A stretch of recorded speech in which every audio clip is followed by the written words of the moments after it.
प्रेक्षकांनो, भारतीय घटनेचे शिल्पकार महामानव भारतरत्न डॉक्टर बाबासाहेब आंबेडकरांच्या जयंतीनिमित्त कोटी कोटी प्रणाम. बघूयात आनंदी मालिकेचा आजचा 14 एप्रिलचा जबरदस्त धमाकेदार भाग. आता जेव्हा आबांकडून शलाकाने ते डिझाईन चोरल्याचं कळतं तेव्हा मात्र शिर्केची पार बुद्धीच बंद पडते. पण तिथूनच चमत्कार घडवते ती म्हणजे आनंदी. तिने आता अशी काही सूत्र हलवले आहेत, असा काही प्लॅन, अशी काही स्ट्रॅटर्जी रचली आहे ना की आता शलाकाच्या सगळ्यांसमोर चांगलेच 12 वाजणार आहेत. कारण शलाकाचं डिझाईन जेव्हा प्रेझेंट केलं जातं युगंधर आणि शलाकामध्ये खूप मोठा राडा होतो. शलाका स्वप्न बघत असते युगंधरला हरवण्याचं, पण काय करणार, बिचारी सगळ्यांसमोर तोंडघोशी पडली. कारण आनंदीने असं युनिक डिझाईन तयार केलं ना की एका फटक्यात ते इतकं मोठं डील मिळाले युगंधरला. पण काय आहे आनंदीचा प्लॅन? आणि त्या फॉरेनरचं मन जिंकून आनंदी ते डील युगंधर कडे कशी वळवते बघूयात. त्यासाठी भाग शेवटपर्यंत बघा आणि या नव्या मालिकेचे एपिसोड पाहायला सबस्क्राईब जरूर करून ठेवा. आबा आनंदीला घेऊन फॅक्टरीत येतात आणि खूप मोठा धमाका होतो. आबा शिर्के साहेबांना आधीच सावध करतात हे सांगून की शलाका मॅडमनी आपलं उद्याचं प्रेझेंटेशनमध्ये जाणारं डिझाईन चोरी केलं. आता शिर्के तर डोक्यालाच हात लावून बसतो. काय म्हणजे आपल्याला उद्या मिळणारी इतकी मोठी डील आपल्या हातून गेली? आता तो पूर्णपणे सैरभैर होतो. तेव्हा अरे असला कसला दिवस दाखवलास तू मला? आता तर काय बी करता बी येत नाही, तितका वेळ बी नाही हातात माझ्या. तेव्हा आरती शिर्केला सल्ला देते की शिर्के सर, आता काय बी आपल्याला करता येत नाही, हे लगच्या लगे मालक साहेबांच्या कानावर घालायला हवं. आणि तिचा निर्णय आबांनाही पटतो. आता बाकीचे सगळेसुद्धा शिर्केला तोच सल्ला देतात की बरोबर आहे आरतीचं. उगाच आपण काय तर करायला जायचं आणि भलतंच काय तर व्हायचं. उगाच आपल्याला मालक साहेबांच्या रागाला सामोरं जावं लागेल. तेव्हा शिर्के पुन्हा एकदा चौकशी करतो की आनंदी, मला हे सांग की तू जे ऐकलं ते खरं आहे, म्हणजे गल्लत तर झालेली नाही आहे ना? तेव्हा आनंदीला चंदनचं बोलणं पुन्हा आठवतं आणि ती सांगते की शिर्के साहेब, हे समजा खरं आहे, मी स्वतः माझ्या कानांनी सगळं बोलणं ऐकलं आहे. आता शिर्केला त्या चंदनचा इतका राग येतो, तळपायाच्या मस्तकात जाते. आता ही गोष्ट मालक साहेबांना सांगणं म्हणजे अख्ख्या इचलकरंजीला आग लागण्यासारखं आहे. आता तर काय बी करता बी येत नाही. हे सगळं म्हणजे ना अवघड जागेचं दुखणं झालं आहे. शिर्केचा इतका संताप होत असतो. आनंदी विचारते की शिर्के साहेब, जर आपण प्रेझेंटेशन शलाका मॅडमच्या आधी केलं तर? तेव्हा शिर्के भडकतो की नाही का आनंदी, असं काय बी करता येत नाही, कारण त्या शलाकाचा नंबर आपल्या आधी आहे. तेव्हा आनंदी विचारते की पण आपण जर त्यांचा नंबर बदलला तर? तेव्हा शिर्केचा पुन्हा संताप होतो. आनंदी, असं काय बी करता येत नसतंय ग, आणि आपल्याला जे काही बी करावं लागेल ना ते मालक साहेबांना न कळता करावं लागेल. तेव्हा आरतीला एक सुचतं. शिर्केला म्हणते की शिर्के साहेब, लहान तोंडी मोठा घास घ्यायला, आपण समद्यांनी जर मेहनत करून एका रात्रीत हे डिझाईनच बदलवून टाकलं तर? आपण समजे रात्रभर काम करू ना, तेव्हा शिर्के नावाची माशी शेवटी शिंकतेच. आरतीला ती म्हणते की नाही ग आरते, अगं मालक साहेबांच्या परवानगी बिगर आपण काय बी नाही करू शकत. पण आनंदी तिथे रिक्वेस्ट करते की शिर्के साहेब, मी एक बोलू का? आता आरती तिला दटावते, आनंदी तू जरा थांब ग. शिर्के शेवटी वैतागून म्हणतो की आरती थांब, काय म्हणते ते बघू तरी, बोलू तरी दे तिला. तेव्हा आनंदी सगळ्यांना आनंदाचा धक्काच देते. ती म्हणते की आयडिया, आपलं डिझाईन फक्त छान दिसणार नाही तर छान बोलणार सुद्धा. सर्वजण अवाक होऊन आनंदीकडे पाहतच राहतात. म्हणजे असं डिझाईन असेल ते की ते फक्त बाकीच्यांना दिसणार नाही तर ज्यांना दिसत नाही त्यांना बी दिसेल, असं काहीतरी. तेव्हा सगळ्यांच्या डोक्यावरूनच जातं हे सगळं. आरती वैतागून विचारते की आनंदी, अगं काय बोलायलीस? बरं बोलते तर काय कळेल असं तरी बोल की. मग नक्की आनंदीचा प्लॅन काय आहे, काय स्ट्रॅटजी आहे, ते सगळं ती शिर्केसोबत इतर सगळ्या कामगारांनाही समजावून सांगते. आनंदी जेव्हा तिचा प्लॅन समजावून सांगते, सर्वजण तिच्यावरती टाळ्यांचा कौतुकांचा वर्षाव करतात. शिर्के म्हणतो की भारी आयडिया आहे बघा आनंदी, पण त्याला एका गोष्टीची भीती वाटते की हे सगळं मालक साहेबांना न सांगता करायचं. त्यात आपल्या हातात वेळ बी नाही बघ. अचानक समोरून युगंधरचाच फोन येतो. बोलाफुलाला गाठ पडते आणि शिर्केचे धाबेच दान आणतात. आता तो सर्वांतून बाजूला जातो, दीर्घ श्वास घेतो आणि उसाचा टाकत जेव्हा तो युगंधरचा फोन घेतो तेव्हा तो म्हणतो की बोला की मालक साहेब. युगंधर चौकशी करतो की शिर्के काम कुठपर्यंत आलंय. शिर्के सांगतो की मालक साहेब काम एकदम जोरदार चालू आहे बघा. तेव्हा युगंधर त्याला शब्दात पकडतो की शिर्के, नाही म्हणजे तुमचा आवाजमध्ये एवढा कॉन्फिडंट वाटत नाही आहे. तेव्हा शिर्के सांगतो की तसं नाही मालक साहेब, ते ते दिवसभर कामामुळे जरा दगदग झाले आहे ना. बाकी काम एकदम जोरदार चालू आहे बघा. ते सगळे उद्याचे जेवढे सॅम्पल्स आहेत ना ते एकदम रेडी ठेवतो. तेव्हा युगंधर पुन्हा एकदा ताकीद देतो की शिर्के काय बी गफलत होता कामा नाही आणि तो फोन ठेवून देतो. शेवटी शिर्के स्वतःच रिस्क घ्यायला तयार होतो. आरती येऊन विचारते की शिर्के साहेब आता काय करायचं आहे पुढे. तेव्हा शिर्के सगळ्या कामगारांना सांगतो की हे बघा, आता 1 मिनिट बी आपला वेळ वाया घालवता कामा नये. आबांना थोडी भीती वाटते. शिर्केना ते समजावतात की शिर्के हे समज मालक साहेबांच्या कानावर न घालता करायचं आहे का. शिर्के म्हणतो आबा हे बघा, आता काय बी करून आपल्याला रिस्क तर घ्यावी लागणारच आहे. तेव्हा आनंदी आरतीला म्हणते पटकन माझा टाईपरायटर घेऊन ये. शिर्के आरतीला सांगतो की चल आपण दोघंच आणूयात. सगळेजण पटापटा आता हात चालवतात. आनंदी आता शिर्केला पूर्ण प्लॅन समजावून सांगणार असते, त्यामुळे ती त्याला तिथेच थांबवून घेते आणि त्यानंतर आबा आरती दोघेही रिक्षाने पटकन घरी पोहोचतात. आनंदीचं टाईपरायटर आरती पटकन घेते. तेव्हा आरची विचारते की आनंदीताईचं टाईपरायटर कशाला घेऊन जात आहे. आता ती हजारो प्रश्न विचारते. तेव्हा आबा सांगतात की चल पटकन आपल्याला पोहोचावं लागेल. तेव्हा आरची सुचवते की आबा या वयात कशाला इतकी दगदग करताय, मी आणि तायडी दोघेही ललितला घेऊन जातो ना. आरती म्हणते की आरची एकदम बरोबर बोलायले आबा, वेळेवरती पण पोहोचू ना आम्ही. तेव्हा आबांना त्या घरीच ठेवतात आणि दोघेही ललितला म्हणजे आरचीची सायकल घेऊन सुसाट सुटतात फॅक्टरीकडे. आबा इकडे देवाकडे प्रार्थना करतात की तारणहारा माझ्या तिन्ही नातींच्या सोबत असाच उभा राहा, त्यांना प्रत्येक कामात असंच यश मिळू देत. थोड्याच वेळात आरची आरती दोघेही फॅक्टरीत पोहोचतात. आता तो वेगळा टाईपरायटर असतो आणि आनंदी त्याच्यावरती टाईप करत असते. सर्वजण हवालदिल होऊन पाहतच राहतात. शिर्के विचारतो की हा कसला टाईपरायटर आहे. आरची त्यांना सांगते की हा आनंदीताईचा टाईपरायटर आहे, म्हणजे ज्यांना दिसत नाही ना त्यांच्यासाठीचा टाईपरायटर आहे. त्याच्यावरच्या अक्षरांवरून हात फिरवले की त्यांना कळतं ना सगळं.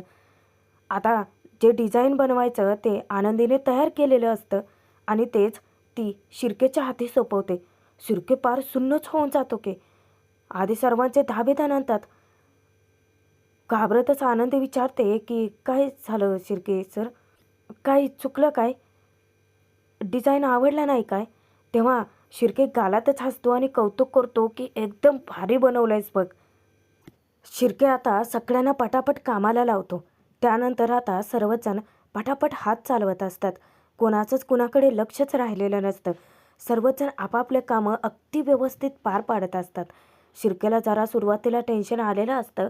त्यानंतर आनंदी प्रत्येक कामाची हात फिरवून नोंद घेत असते आणि त्यानंतर जेव्हा सुरुवातीला आरती थोडंसं कापड तयार करते ना प्रेझेंटेशनचं सॅम्पल, त्यावेळेलाच आधी तर ती आनंदीला हात पकडून जवळ बोलावते आणि त्यानंतर त्या कपड्यावरून हात फिरवताच आरती विचारते की बरोबर आहे. आनंदी सांगते की वय एकदम बरोबर आहे. आता काही वेळानंतर शिर्के वाट पाहत असतानाच आरती सॅम्पलचं पहिलं कापड तयार करून धावतच घेऊन येते आणि शिर्केला ती विचारते की हे बघा, पहिलं कापड आपलं तयार झालं आहे. जेव्हा त्या कपड्यावरून तो हात फिरवतो, खरं तर त्याच्या निर्णयाची सर्वजण आतुरतेने वाट पाहत असतात आणि इतक्यात शिर्के आनंदीचं इतकं तोंड भरून कौतुक करतो की कमाल. ब्रिलियंट आनंदी, म्हणजे ज्या कन्सेप्टचा तू विचार करतेस ना, तो विचार आम्ही कधी कुणी केला बी नसता. आधी हे कापड जे आहे ते मालक साहेबांना दाखवून येतो, म्हणजे आपण आपलं पुढचं काम करायला मोकळे. तेव्हा शिर्के पटकन धावत जातो युगंधरला भेटायला. आता बाकीचे सर्वजण आनंदीच्या भोवती घेराटाच घालतात. आनंदीला विचारतात की वा आनंदी, कमाल केलीस बरं का. काय गा आनंदी, तू आमच्या कंपनीमध्ये कामाला येशील काय? तेव्हा आनंदी म्हणते की होय येईन की. मालक साहेबांना माझी डिझाईन आवडली, प्रेझेंटेशन झालं आणि ही मोठी डील आपल्या कंपनीला मिळाली ना की नक्कीच येईन. तेव्हा सर्वच जणी आनंदीसाठी टाळ्या वाजवत असतात. आनंदीचा आनंद डायरेक्ट गगनालाच भिडलेला असतो. अखेर आता प्रेझेंटेशनचा दिवस उजाडतोच आणि युगंधर, शिर्के, आरती तिघेही एकत्रित असतात. युगंधर शिर्केला विचारतो की प्रेझेंटेशनची समधी तयारी झाली ना? शिर्के एक बी चूक होता कामा नये. तेव्हा शिर्के जरा घाबरतच सांगतो की ते मालक साहेब, ते आपली डिझाईनर जी येणार होती ना, ती आज तेवढी येणार नाही, गडबड झाली बघा. युगंधर इतका भडकतो की काय, हा कसला बेजबाबदारपणा आहे शिर्के. तेव्हा शिर्के घाबरत सांगतो की मालक साहेब, अब तिची तब्येत जरा ठीक नाही म्हणून ती येणार नाही. युगंधर चिडतो. शिर्के, अहो कसला बेजबाबदारपणा आहे हा. आपण वाघाच्या जबड्यात हात घालतोय एवढं लक्षात असू देत. एक छोटीशी चूकसुद्धा आपल्यासाठी घातक ठरू शकते बरं का. तेव्हा शिर्के सांगतो की मालक साहेब, ती नसली म्हणून काय झालं, आरती आहे की. नाही म्हणजे या सगळ्या डिझाईनच्या सॅम्पल्समध्ये आरती आपल्यासोबतच होती की. तिला एका एका धाग्याबद्दल, त्या कन्सेप्टबद्दल सगळी माहिती आहे बघा. तिच्याऐवजी ही तिथं माहिती देईल की. युगंधर आरतीला विचारतो की काय ग पोरी, हे सिंहधनुष्य तू पेलू शकशील काय? जबाबदारी लय मोठी आहे. एक छोटीशी चूक बी घातक ठरू शकते. ही डील जर हातातनं गेली तर मग कुणाची बी सुटका नाही. तेव्हा आरती पुढे होऊन युगंधरला सांगते की मालक साहेब, मी तयार आहे. युगंधर, शिर्के, आरती दोघांनाही सांगतो की चला, वेळ कुणासाठी बी थांबत नाही. आणि ते तिघेही जेव्हा केबिनमधून बाहेर पडतात, इकडे आर्ची आनंदीला अपडेट देते की तायडे दिदे, सेना निघाली आहे बरं का युद्धाला. तेव्हा आनंदी उत्सुकतेने विचारते की कोण कोण आहे ग. आर्ची सांगते की मालक साहेबांनी बघ कसली जबरदस्त एंट्री घेतली. शिर्के साहेबांना आपली तायडी बी आहे की त्यांच्यासोबत. तेव्हा आनंदीचा चेहरा हिरमोडतो. आर्चे, मला तायडीला बेस्ट लक द्यायचं होतं अगं, पण ते बी जमणार नाही. तेव्हा आर्ची म्हणते की तू थांब, आरतीताई इथं जवळ आली का मी तिला हाक मारते. शिर्के, युगंधर दोघेही पुढे जातात. आर्ची आरतीला हाक मारते. आनंदीला ती आरतीच्या समोर वळवते. तेव्हा आनंदी तिला बेस्ट लक देते. आरतीला आधीचं टेन्शन आलेलं असतं. आरती म्हणते की होय होय ठीक आहे, जा आता तुम्ही घरला. आनंदी विचारते की माझं बेस्ट लक पोहोचलं का तायडीपर्यंत. आरती सांगते की होय होय पोहोचलं. आता इकडे प्रेझेंटेशनच्या ठिकाणी बघा, सर्वजण जमलेले असतात. ते फॉरेनर ज्यांच्यासोबत डील होणार असते इतकी मोठी, ते तिथे उपस्थित होतात आणि सर्वच जण आता आपापल्या जागी बसतात. तेव्हा शलाका मात्र मनांदात तिला आनंदाच्या उकळं फुटत असतात. युगंधरच्या समोर बसून ऐटीत विचार करते की युगंधर, आता वेळ फक्त माझी आहे. ज्या वेळेस तू स्वतःच्या डोळ्यांनी माझं डिझाईन बघशील ना, तेव्हा बघतच राहशील. मनात युगंधर विचार करत असतो की समिधा, तू जिथे कुठे असशील तिथून मला बघतेस हे माहिती आहे मला, काळजी करू नकोस. हे प्रेझेंटेशन आणि हे डील हे फक्त आपल्यालाच मिळणार आहे. ही काळ्या दगडावरची पांढरी रेख आहे. तेव्हा फॉरेनर आता सुरुवात करायला सांगतात आपापलं डिझाईन दाखवण्यासाठी. सुरुवातीला मिस्टर खन्ना यांचं डिझाईन दाखवण्यात येतं आणि त्या डिझाईनबद्दल ते स्वतः पुढे येऊन माहिती देतात की ते त्यांचं डिजिटल प्रिंटेड कापड असल्याचं सांगतात. त्यानंतर दुसऱ्या एका कंपनीचं प्रेझेंटेशन तिथे सादर केलं जातं आता तिथे एक ट्रान्सलेटरसुद्धा असतो, जे कोणी मराठीतून बोलतात तर त्या फॉरेनरला तो इंग्लिशमधून सगळं काही समजावून सांगत असतो. पण आता येते खरी धमाक्याची वेळा, कारण आता शालाकाचं प्रेझेंटेशन सादर होणार असतं. ती त्याच्या असिस्टंटला डिझाईन प्रेझेंट करायला सांगते. मुद्दामच सुरुवात करण्यापूर्वी युगंधरला ती चॅलेंज करते की काय मग युगंधर भाऊजी, करायची ना सुरुवात? आणि मनातच आनंद साजरा करते की भाऊजी, आता कळेल तुम्हाला शालाकाचा धमाका. पण या बाईला किती आनंद साजरा करायचा तो करू देत, कारण शेवटी विजय हा खऱ्याचाच ठरलेला असतो. युगंधर ज्या क्षणी ते डिझाईन बघतो पुरता हादरूनच जातो. शिर्केवरती वचकतो की शिर्के, काय चाललंय नक्की हे? या बाईने आपलं डिझाईन चोरलंय आणि याची तुम्हाला काय बी कल्पना नाही. तेव्हा शिर्के समजूत घालतो की मालक साहेब, मला थोडासा वेळ द्या, म्यानंतर तुम्हाला सगळं इचकटून सांगतो. तो शिर्के युगंधरला शांत राहायला सांगतो. शलाकाचे जे माहिती पुरवणारे कामगार असते ना काव्या, आता ते तोंड वर करून साफ खोटं बोलत्या. म्हणजे ती फॉरेनरला सांगते की हॅलो सर, हे डिझाईन म्हणजे पाश्चिमात्य संस्कृतीचं प्रतीक आहे आणि हे डिझाईन बनवण्यासाठी मी, आमची मॅडम शलाका आणि आमच्या संपूर्ण टीमने खूप मेहनत घेतली. तेव्हा शिर्केच्या डोक्यात इतकी तिडीक जाते की ती खोटारड्या आहेत या. आणि मुद्दामच युगंधरच्या जखमेवर मीठ चोळत शलाका म्हणते की आणि हे जे डिझाईन आहे ते मी माझे भाऊजी युगंधर निंबाळकर यांना डेडिकेट करते. आता सर्वजण युगंधरसाठी कडाडून टाळ्या वाजवत असतात, पण त्याच्या डोक्यात अशी काही तिडीक केलेली असते ना, म्हणजे शलाकाची चाललेली प्रत्येक थेरणा त्याच्या डोक्यात जात असतात. आणि का नाही जाणार? कारण मेहनत युगंधरने घेतली होती, युगंधरच्या टीमने घेतली होती.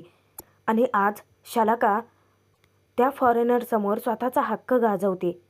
तसंही ती तोंडघशीच पडणार आहे म्हणा. युगंधरच्या रागाचा पारा चढतो, त्याचा धीर सुटतो आणि तो त्या सगळ्यांसमोर शलाकाची लाज आणि लायकीही काढतो. आणि तो त्याच्या जागी बरोबरच आहे. खरं तर तुला लाज वाटायला पाहिजे, दुसऱ्याचं डिझाईन चोरी करून आज त्याच्यावरती स्वतःचा हक्क गाजवत आहे. तेव्हा शलाका हसत विचारते की भाऊजी भाऊजी, कसा वाटला शलाकाचा धमाका? याला स्मार्टनेस म्हणतात. पण तुम्हाला नाही ना कळणार. नाही म्हणजे चोरी करायला पण स्मार्टनेस असावा लागतो. पण काय करणार, आमचे भाऊजी अंगठे बहात्तर ना. सगळ्यांसमोर ती त्याचा पान उतारा करते, त्याची इज्जत काढते. शिर्के आणि आरती दोघे इतके चिडलेले असतात ना शलाकावरती. आता ते फॉरेनरला तर काहीच कळत नाही, कारण सगळा नुसता राडाच झालेला असतो. जो ट्रान्सलेटर आहे तो समजावतो की त्यांचा फॅमिली इश्यू आहे. शलाका वर तोंड करून युगंधरला म्हणते की भाऊजी, काय म्हणता तुम्ही? ते जे काही बोलायचं असेल ते 3 शब्दातच बोलायचं. तर मी ती 3 शब्द बोलते, यू हॅव लॉस. शलाका अशी काही हिणवते ना युगंधरला. काय झालं भाऊजी, कळलं नाही? तुम्ही हरला आहात असं म्हणून युगंधरच्या तोंडावरच ती त्याच्यावरती फिदी हसायला लागते. तुमची ती डिझाईन, तुमचा तो ताठपणा आज मी माझ्या पायाखाली चिरडलाय. आता फक्त तुम्ही बसायचं आणि चढायचं भाऊजी, कारण तुमचा काळ संपलाय. शलाका स्वतःच ठरवून मोकळी होते, पण युगंधरच्या तळपायाच्या मस्तकात केलेली असते. तो तिला ताकीद देतो की तोंड सांभाळून बोलायचं. नाळ जोडलेल्या मातीचा आणि कामगारांच्या कष्टांचा अपमान करायचा नाही या, नाहीतर मी तडकाफडकी तो निघून जाणार. आता शिर्के त्याच्या हातापाया पडतो. मालक साहेब, एक डाव थोडा वेळ द्या. अहो, ही त्या बाईला उत्तर देण्याची जागा नाही आहे, फक्त थोडा संयम ठेवा. आता कुठे युगंधर थोडासा शांत होतो. प्रेक्षकांनो, भाग जरी इथे संपत असला तरी खरा ट्विस्ट तर पुढे आहे. कारण युगंधर आता तिथे जाहीर करून टाकतो रागाच्या भरात की माफ करा साहेब, आम्ही आता आमचं प्रेझेंटेशन नाही देऊ शकणार, कारण आमच्याच रक्ताच्या नात्याने आमच्याच सोबत आता चोरटेपणा केलाय. पण इथेच येतो मोठा ट्विस्ट, कारण स्वतः आनंदी युगंधरच्या डिझाईनचं असं काही प्रेझेंटेशन करते की सगळ्यांना भुरळ पडते. त्या कपड्यावरती एक भाषा लिहिलेली असते. आनंदी त्याबद्दल बोलते की याला म्हणतात ब्रेल लिपी. 2 देश जोडणारी, एक श्वास असणारी आणि माणुसकी जपणारी लिपी. म्हणजे आता युगंधरच्याच डिझाईनचा डंका वाजणार म्हणायचा, तेही आनंदीमुळे. आता असंही छलाखा तोंड कशी पडली आहे, पण आता आनंदीने इतकी मोठी कामगिरी फते केली आहे म्हटल्यानंतर युगंधर काहीतरी बक्षीस देईलच की. काय असेल ते आता माहीत नाही आहे. पुढील भागात जरूर बघूयात. म्हणजे उद्याच्या भागात.